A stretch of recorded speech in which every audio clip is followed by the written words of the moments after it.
నమస్తే. నేను మీ అశ్విని కుమార్. మోడీ తర్వాత అందరికన్నా ఎక్కువ ఎవరి మీద ఉంటుంది అంటే ఉత్తరప్రదేశ్ ముఖ్యమంత్రి యోగి ఆదిత్యనాథ్. టార్గెట్ కూడా ప్రతిపక్షాలకి ఎప్పుడు టార్గెట్ ఉండే రాష్ట్రం ఉత్తరప్రదేశ్, గుజరాత్ అయిపోయింది. ఇప్పుడు ప్రస్తుతం ఉత్తరప్రదేశ్, అట్లాగే నెంబర్ 2 చెప్తూ ఉంటారు. చాలామంది స్పెక్యులేషన్స్ ఎక్కువ ఉన్నాయి. మోడీ తర్వాత యోగి అనేది కూడా చాలామంది యాస్ట్రాలజర్స్ అందరూ కూడా ప్రిడిక్ట్ చేసి కొన్ని అనాలిసిస్లు కూడా ఇచ్చారు గత 2 సంవత్సరాలుగా. ఏదైనా ఆ డెసిషను బీజేపీ హైకమాండ్ది. ప్రస్తుతానికైతే యోగి ఆదిత్యనాథ్ టార్గెట్ కాంగ్రెస్ కూటమికి అయితే క్లియర్గా చెప్పచ్చు. దీని మీద రకరకాల ప్రచారాలన్నీ చేస్తూ వచ్చారు. ముఖ్య కారణం ఏంటంటే ఉత్తరప్రదేశ్లో బీజేపీకి లోక్సభ స్థానాలు భారీగా పడిపోవటం, బాగా తగ్గటం 2014-19 కన్నా కూడా. ఎప్పుడైతే యోగి మీద గురి పెట్టారో బాణాలు విపక్షాలు, వాళ్ళకి తోడయ్యారు కొంతమంది ఉత్తరప్రదేశ్లోని బీజేపీ అసమ్మతి నాయకులు. అసమ్మతి ఖచ్చితంగా ఉంది ఉత్తరప్రదేశ్లో బీజేపీలో. వాళ్ళందరూ కూడా గళం విప్పారు. అయితే లోక్సభ ఎన్నికల తర్వాత చాలా విశ్లేషణలు, ఇంట్రోస్పెక్షన్లు జరిగినాయి. పార్టీ ఎందుకంత పడిపోయింది, ఎందుకంత దారుణంగా అనుకున్న స్థానాలు రాకుండా మరి 30లోనే లోక్సభ స్థానాలు వచ్చినాయి, ఇవన్నీ కూడా ఉత్తరప్రదేశ్లో విశ్లేషించుకున్నారు. విశ్లేషించుకున్నాక ఎవరికి వాళ్ళు 12 పాయింట్లని ఇచ్చారు, కొంతమంది 6 పాయింట్లని ఇచ్చారు. వీటన్నిటిని కూడా కొట్టిపడేస్తూ ఉత్తరప్రదేశ్ ముఖ్యమంత్రి యోగి ఆదిత్యనాథ్ అయితే కేవలం ఓవర్ కాన్ఫిడెన్స్ వల్లనే ఓడిపోయిందంటూ కూడా ఒక స్టేట్మెంట్ ఇచ్చారు. బీజేపీ చాలా ఓవర్ కాన్ఫిడెన్స్తో వెళ్ళింది, అందుకే ఓడిపోయింది, తక్కువ స్థానాలు గెలుచుకుంది, అనుకున్న టార్గెట్ రాలేదని చెప్పి ఆయన అసమ్మతి రాగాన్ని కొద్దిగా తగ్గించడానికి ప్రయత్నించారు. కానీ ఉత్తరప్రదేశ్లో కాంగ్రెస్ కూటమికి, సమాజ్వాదీ పార్టీకి ఎప్పుడైతే భారీగా పుంజుకుందో కాంగ్రెస్ కూటమిలో కూడా కొద్దిగా ఆశలు చిగురించినాయి.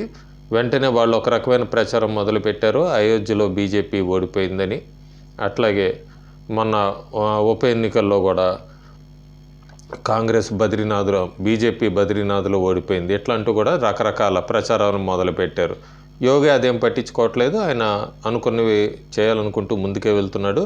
కన్నర్ యాత్రలో కూడా ఇప్పుడు ఎవరైతే పళ్ళు, పూలు, అలాగే భోజనాలు ఇలాంటివన్నీ అమ్ముతారో హోటల్స్, ఫుడ్స్కి సంబంధించినవన్నీ కూడా వాళ్ళ వెండర్స్ పేర్లు ఖచ్చితంగా నేమ్ బోర్డు ఉండాలి, ఓనర్ బోర్డు కూడా ఉండాలంటూ కూడా ఒక అల్టిమేటం పాస్ చేశారు. దాని మీద కూడా ముఖ్యంగా కాంగ్రెసే విమర్శలు మొదలుపెట్టింది. కానీ కాంగ్రెస్ పార్టీ బాగా గుర్తుపెట్టుకోవాల్సింది ఏంటంటే, వాళ్ళు అధికారంలో ఉన్నప్పుడు 2006లో ప్రధానమంత్రిగా మన్మోహన్ సింగ్ ఉన్నప్పుడు, అట్లాగే ఉత్తరప్రదేశ్ ముఖ్యమంత్రిగా ములాయం సింగ్ యాదవ్ ఆయన ఉన్నప్పుడే దీన్ని తీసుకొని వచ్చారు. 2006లో నేను పక్కన స్లైడ్లో పెడుతున్నాను, క్లియర్గా ఆయన ఒక ఆర్డినెన్స్ కూడా పాస్ చేశారు. అప్పుడు ఇదే ఆర్డినెన్స్ పాస్ చేశారు. అప్పుడు లేవని గొంతులు, అప్పుడు లేవని విమర్శలు, అప్పుడు చేయని డిబేట్లంతా కూడా ఇప్పుడు పెద్ద ఎత్తున యోగి మీద విమర్శలు చెలరేగుతున్నాయంటేనే అర్థమవుతుంది మనకి. యోగి మీద, అలాగే ఉత్తరప్రదేశ్ రాష్ట్రం మీద విపక్షాలన్నీ కూడా ఎట్లా గురిపెట్టి ఉన్నాయి, ఎట్లా యోగిని దెబ్బ కొట్టాలని చూస్తున్నాయని. ఎందుకంటే రాబోయే కొన్ని రోజుల్లో ఇంకా డేటు ఈసీ అనౌన్స్ చేయలేదు, ఒక 10 స్థానాలకి బైపోల్స్ కూడా జరగబోతున్నాయి. ఇంకా బీజేపీ నాయకత్వం దాదాపు ముఖ్యంగా అక్కడ లోక్సభలో సరిగ్గా పర్ఫామ్ చేయకపోవటానికి లేదా సీట్లు తగ్గటానికి ముఖ్య కారణాల కింద వాళ్ళు ఇచ్చింది ఏంటంటే, దాదాపు ఒక 15 పేజీల డాక్యుమెంటు, ఒక 40,000 పార్టీ వర్కర్స్తో ఫీడ్బ్యాక్ తీసుకొని కూడా ఉత్తరప్రదేశ్ బీజేపీ అధ్యక్షుడు భూపేంద్ర చౌదరి ఒక రిపోర్ట్ అయితే ఢిల్లీ బీజేపీ నాయకత్వానికి అందించారు. అందులో ముఖ్యంగా ఏంటంటే,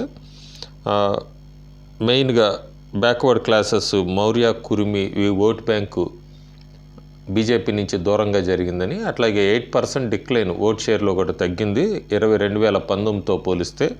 అంతేకాకుండా బీఎస్పీకి దళిత ఓట్స్ అనుకున్నని పడలేదు, అవి కూడా కాంగ్రెస్ కూటమికి వైపుకి మళ్ళినాయి. దేనికంటే కాన్స్టిట్యూషన్ మార్చేస్తారు మోడీ వస్తే అని, రాజ్యాంగాన్ని మారుస్తారన్న ఒక ఫాల్స్ ప్రచారాన్ని ఎస్సీ ఎస్టీలు బాగా నమ్మారు అక్కడ ఉత్తరప్రదేశ్లో. సో హిందూ ఓట్స్ స్ప్లిట్ అయినాయి, ముస్లిం ఓట్స్ అన్ని పోలరైజ్ అయినాయి. అవి హిందూ ఓట్స్ స్ప్లిట్ అవడానికి కూడా ఇలాంటి ఫాల్స్ ప్రొపగాండా చేసుకుంటూ వచ్చారు కాంగ్రెస్ కూటమి వాళ్ళు. అంతేకాకుండా ఎప్పుడు బీజేపీకి సపోర్ట్గా ఉండే మౌర్య కూర్మి క్యాస్ట్లు వీళ్ళందరూ కూడా దూరం జరిగారు. పేపర్లు అట్లాగే ముఖ్యంగా బ్యూరోక్రాట్స్కి యోగి ఆదిత్యనాథ్ మీద అంటే చాలా ఎందుకంటే యోగి ఆదిత్యనాథ్ గత ప్రభుత్వాల్లాగా కూడా ఎక్కడ లంచాలకి చోటు ఇవ్వలేదు, మాఫియా మీద ఉక్కుపాదం మోపారు.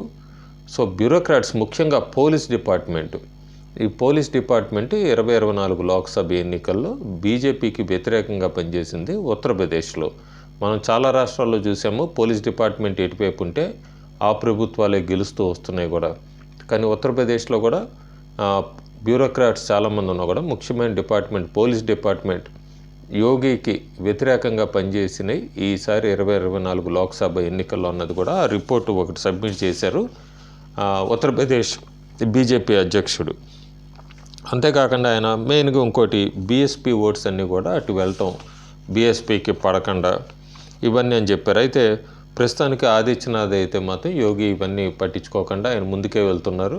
ముందుకెళ్ళి బీజేపీని మళ్ళీ 2027 లోక్సభ అసెంబ్లీ ఎన్నికల్లో మళ్ళీ బీజేపీ జెండా ఎగరవేయాలి, బీజేపీ జెండా ఎగరేయటమే కాకుండా అందరూ కలిసికట్టి ముందుకెళ్ళాలి అన్నారు. ఎందుకంటే దాదాపు ముఖ్యమైన నియోజకవర్గాలు కారాల్, మల్కీపుర, గజియాబాద్, ఫుల్పూరు, ఖైర్ ఇవన్నీ కూడా బైపోలు చూడబోతున్నాయి కొన్ని రోజుల్లో. సో ఇక్కడ కనుక ఎవరిది అప్పర్ హ్యాండ్ అవుతే దాదాపు ఒకవేళ కాంగ్రెస్ కూటమి ఎక్కువ స్థానాలు గెలుచుకుంటే అది కూడా యోగి మీద ఇంపాక్ట్ చూపించవచ్చు అన్నది బీజేపీ నాయకులు చెప్తున్నప్పటికీ యోగిని మనం అంత అండర్ ఎస్టిమేట్ వేయటానికి లేదు. ఎందుకంటే 2018లో గోరఖ్పూర్ లాంటి బైపోల్స్లో ఓడిపోయినా కూడా 2019 లోక్సభ ఎన్నికల్లో అద్భుతంగా స్థానాలు లోక్సభ ఎన్నికల్లో రావడానికి యోగి పాత్ర ఎంతైనా ఉంది. అంతేకాకుండా 2014లో పర్ఫార్మెన్స్, అలాగే 2017లో కూడా అసెంబ్లీ ఎన్నికల్లో యోగి మ్యాజిక్ పనిచేసింది మోడీతో పాటు అని చెప్పచ్చు. కాకపోతే ఇక్కడ ముఖ్యంగా డిప్యూటీ సీఎంకి కేశవ్ మౌర్యకి యోగి ఆదిత్యనాథ్కి అయితే రిఫ్ట్ వైడెన్ విభేదాలు బాగా పెరుగుతున్నాయని చెప్పచ్చు. ఎందుకంటే 2014లో కేశవ్ మౌర్య అప్పుడు బీజేపీ అధ్యక్షుడిగా ఉన్నారు ఉత్తరప్రదేశ్కి. కానీ ఆయనే అందరూ సీఎం అవుతారు 2017లో బీజేపీ గెలిచినప్పుడు అనుకున్నారు. కానీ యోగి ఆదిత్యనాథ్కి ముఖ్యమంత్రి పదవి వచ్చింది. ఆ తర్వాత 2022లో కూడా ఆయన వెయిట్ చేశారు కేశవ్ మౌర్య, కానీ ఆఖరికి ఆయనకి డిప్యూటీ సీఎం పదవి వచ్చింది. ప్రస్తుతానికి ఆ వర్గం కూడా కొద్దిగా గురుగా ఉంది యోగి ఆదిత్యనాథ్ మీద. కేశవ్ మౌర్య కూడా పార్టీ ఎదగటానికి ప్రయత్నించారు ఉత్తరప్రదేశ్లో.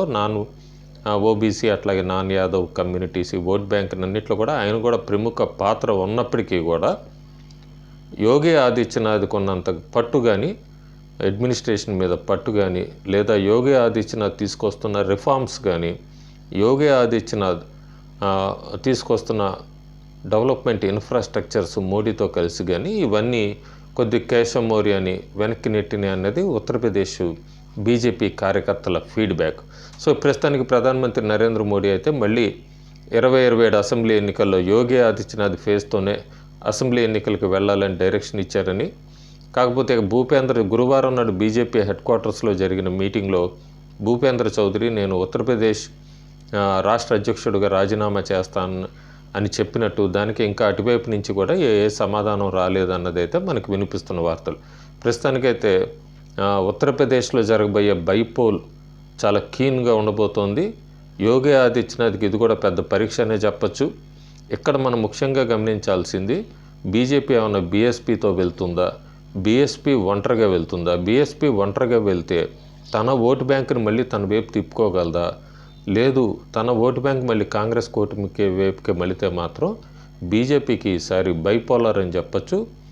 బీజేపీ వర్సెస్గానే పోటీ ఉంటుంది. ఆ పోటీలో ఎవరు ఎన్ని స్థానాలు గెలుచుకుంటారు ఏంటి అనేది కూడా దాదాపు అసెంబ్లీ ఎన్నికలకి ఇంకా 3 సంవత్సరాల సమయం ఉన్నప్పటికీ కూడా యోగి మీద ఒకవేళ తక్కువ స్థానాలు గెలుచుకుంటే అది యోగి పరిపాలన మార్క్ అని చెప్పి కూడా బీజేపీలోనే అసమ్మతి నాయకులు గలం విప్పే అవకాశం బాగా ఉంది. ప్రస్తుతానికైతే బీజేపీ కేంద్ర నాయకత్వం ఆలోచిస్తుంది ఇంకా ఎటువంటి తీసుకురావాలి. యోగి అయితే ఇదేం పట్టించుకోకుండా ఆయన ప్రచారంలోకి వెళ్ళిపోవాలని చూస్తున్నారు. ఇక్కడ కేశవ్ మౌర్య నుంచి ఎంత మద్దతు యోగికి దొరుకుతుంది, బీఎస్పీ ఎన్ని ఓట్లు చీల్చుకుంటుంది, కాంగ్రెస్ కూటమి చేస్తున్న ప్రచారాలు దాన్ని ఎంతవరకు తిప్పి కొట్టగలుగుతారు, బ్యూరోక్రాట్స్లో వచ్చిన మార్పు యోగి మీద ఉన్న వ్యతిరేకతను మళ్ళీ యోగి తన వైపు మలుచుకోగలరా? ఇవన్నీ కూడా మనం వేచి చూడాలి. ప్రస్తుతానికే ఆ బైపోల్ 10 స్థానాల మీదే బీజేపీ పూర్తిగా ఫోకస్ పెట్టింది. దాని ఫలితం మీదే యోగి ఆదిత్యనాథ్ ఆయన పరిపాలన గవర్నెన్స్ మీద కూడా రిఫ్లెక్ట్ అవుతుందని అయితే మనం చెప్పచ్చు.